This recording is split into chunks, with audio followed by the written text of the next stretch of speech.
L'axe routier Andalaïkouza, l'un des bastions de l'opposition, des jeunes ont érigé des barricades sur la voie publique avant d'en être dissuadés par les forces de l'ordre déployées en grand nombre sur les lieux. De même, ces derniers ont procédé à quelques interpellations. Mieux, certaines familles environnantes vivent depuis hier dans l'angoisse de potentielles bavures. Explication Moussa Diawara. 9h sur l'axe Andalaïkouza, au lendemain de la manifestation de l'opposition, la tension ne semble pas baisser. Ce vendredi, la circulation est perturbée. Les boutiques et les autres commerces sont encore fermés. Quelques véhicules de la police et de la gendarmerie sillonnent la voie et dispersent les attroupements, parfois avec du gaz lacrymogène. Ce jeune qui était dans la rue hier a vu plusieurs cas d'interpellation ce matin. Il souhaiterait que la situation revienne à la normale.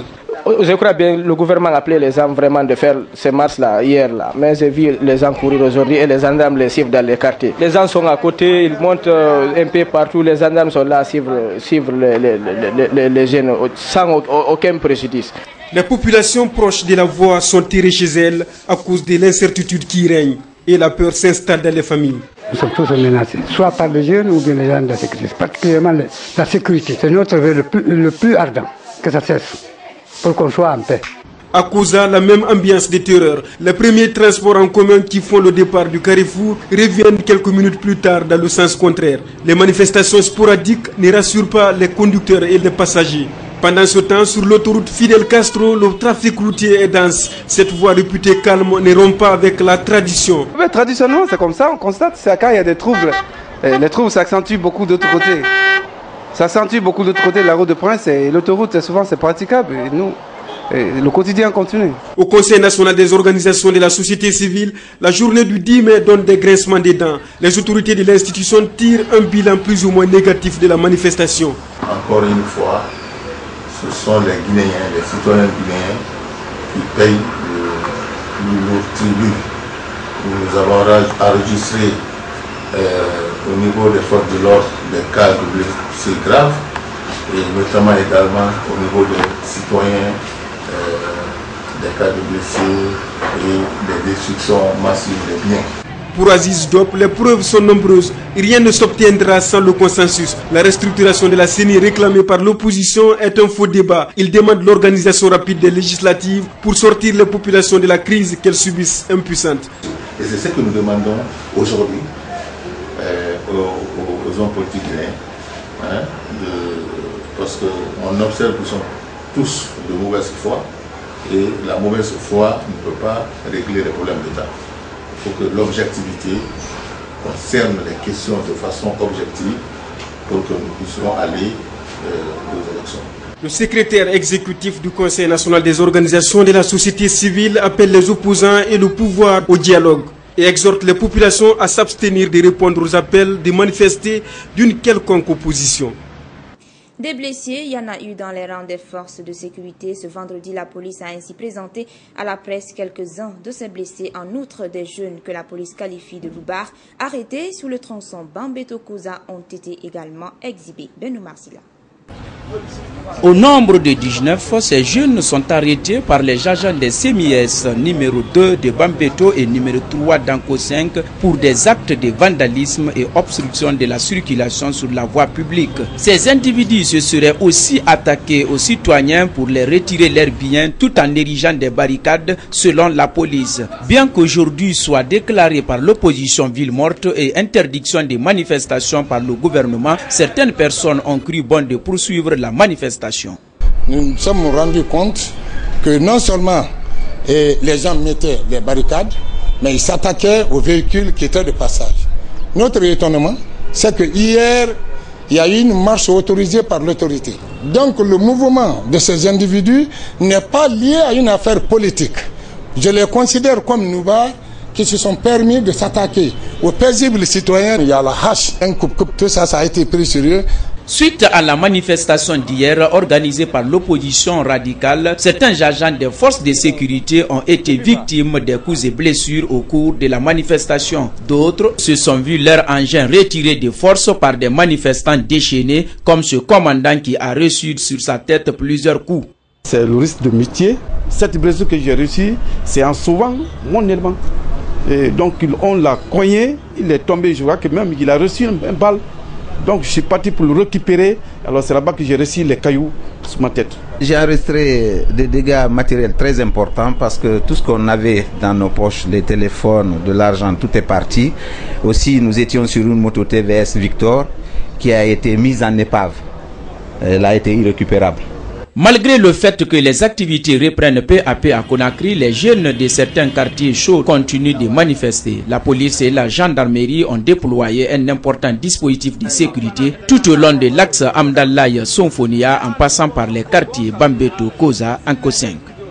Et comme si les conséquences des remous sociopolitiques n'épargnaient personne, la voiture d'une dame a été complètement brûlée après avoir été atteinte par un gaz lacrymogène lancé par des gendarmes qui tentaient de disperser un groupe de jeunes non loin de la gare routière de Bambeto. Et la Joumar Bari. La voiture brûlée d'une victime collatérale de la manifestation d'hier. Tout s'est passé aux environs de 8h-9h lorsqu'un groupe de gendarmes à bord d'une pick-up a lancé des gaz lacrymogènes pour disperser une horde de manifestants qui se trouvaient non loin de la gare routière de Bambeto. À ce moment-là, une voiture stationnée dans une cour quasi contiguë à une des mosquées de Bambeto est atteinte par un gaz lacrymogène avant de prendre feu. Alertés par une épaisse couche de fumée qui s'élevait du véhicule, les voisins accourent mais il était trop tard, d'où le désarroi de la propriétaire de l'engin brûlé. Je prenais le petit déjeuner avec ma famille, mon mari, tout le monde. Bon, on a entendu un coup de fusil. C'était le gaz qu'ils ont lancé. Alors, entre-temps, le gaz est rentré dans notre cour. Ils ont cassé la vitre de derrière et c'est rentré dans la voiture.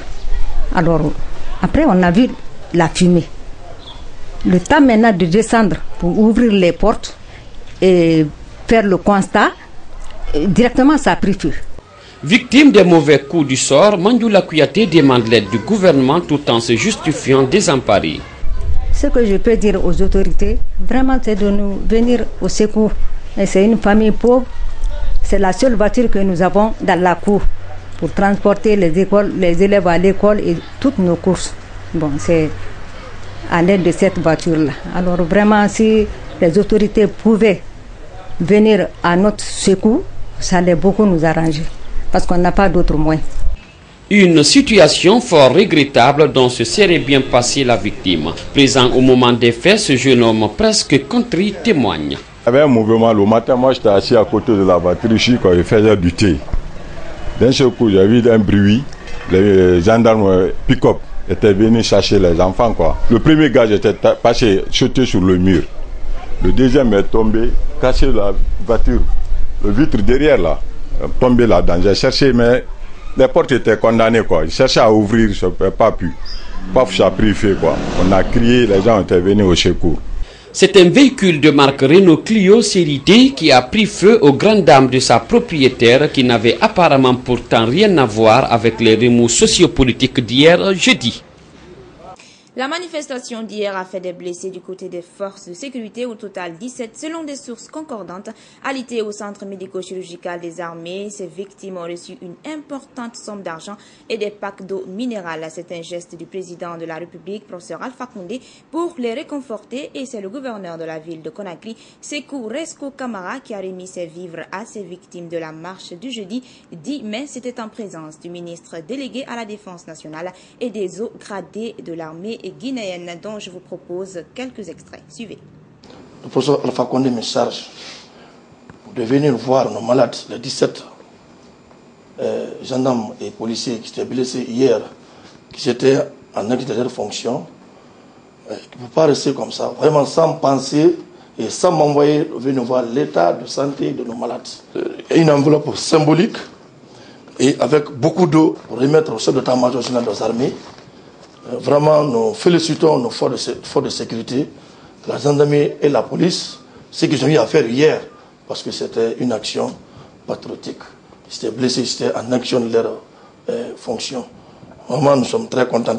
Au nom du conseil de ville, au nom du gouvernorat, vraiment, nous demandons à nos forces de sécurité donc, de continuer toujours à protéger et à sécuriser nos populations. Et vraiment, nous sommes très contents pour le geste que le président de la République vient de nous faire. Ça nous a beaucoup réconfortés. Ça demande encore de fournir beaucoup d'efforts. Ça prouve que ce que nous sommes en train de faire, vraiment, ça a un sens pour le pays et pour la population. Malgré que c'est notre devoir de veiller sur la population, et c'est bien. Donc c'est ainsi un exercice de mes fonctions et que l'accident l'a mis. Sur un tout autre plan, sensibiliser les personnes handicapées sur leur situation et les organiser en association afin de mieux défendre leur cause. C'est l'objectif du rencontre qui a eu lieu mercredi dernier au quartier Bellevue entre les représentants de l'ONG UDEC, entendez Union pour le développement et la coopération de Osiwa Guinée et les handicapés de ce quartier. Plus de précisions avec Alpha Omar Bari. Cette première rencontre avec ces personnes handicapées du quartier Bellevue s'inscrit dans le cadre d'une série de sensibilisations à l'intention de ces personnes vulnérables des quartiers des 5 communes de la capitale. Elle a pour objectif de les amener à réfléchir sur leur situation, mais surtout à les pousser à s'organiser en association pour mieux défendre leur cause. L'objectif fondamental de cette sensibilisation, c'est de promouvoir ici la protection des droits des personnes handicapées. Et afin de les amener à ignorer leur handicap pour qu'ils puissent se prendre en charge, que la population sache que l'handicap n'est pas une fatalité. On n'est pas handicapé parce que c'est une malédiction, on est victime d'une malédiction. On peut se retrouver dans l'handicap d'un moment à l'autre. L'initiative de cette sensibilisation est de l'ONG UDEC, Union pour le développement et la coopération, avec un appui de Osiwa Guinée. Le représentant de Osiwa Guinée pense que la promotion et la protection des droits des handicapés peuvent leur permettre de changer leur situation. Osiwa a comme objectif la promotion de la gouvernance économique et politique et aussi la promotion et la protection des droits des personnes, et surtout des personnes vulnérables, victimes de discrimination. Et comme vous voyez, ces personnes handicapées, en général, c'est des personnes marginalisées qui ne sont pas tenues en compte dans beaucoup de programmes ou politiques de développement. Donc nous sommes là avec UDEC pour les sensibiliser de leurs droits, pour les faire connaître leurs droits et aussi comprendre qu'ils peuvent se prendre en charge sans aller se quémander dans la rue, faire la mendicité. Les personnes handicapées sont des personnes laissées pour compte. Elles ne bénéficient d'aucune aide et sont souvent victimes de mépris de la part de la société. Leur seul moyen de survivre se résume à la mendicité. Moi qui suis assise ici, mon père et ma mère sont décédés. Je n'ai personne pour m'aider. Si je ne vais pas à la mosquée pour quémander, je ne gagne pas de quoi vivre. Si je tombe malade, je suis obligée de tendre ma main pour me soigner. Pourtant, je ne suis pas née handicapée. Je le suis devenue.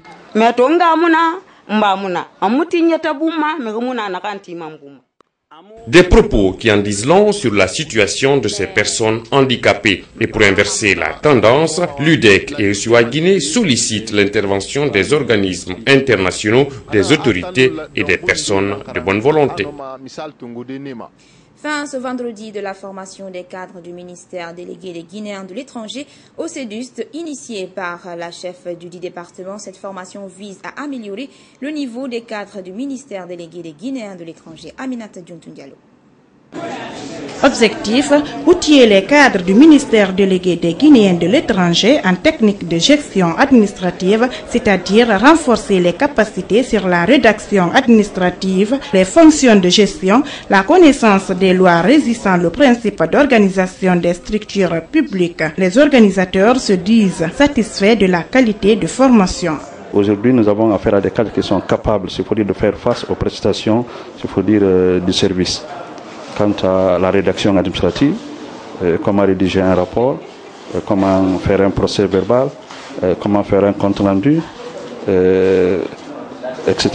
Et ensuite, les gens sont informés sur la loi régissant, s'il faut dire, les fonctionnaires, le statut général de la fonction publique. Au sortir de cette formation, les bénéficiaires ont salué l'initiative et lancé un appel au niveau des autorités pour multiplier ces genres de formations pour l'ensemble des cadres du dit ministère. Cette formation était axée sur 3 modules. Et le module 1 nous a permis d'apprendre toutes les connaissances liées aux techniques de rédaction administrative. Et dans le module 2, les formateurs nous ont appris le rôle d'un gestionnaire au sein d'un département ministériel et les défis qui l'interpellent.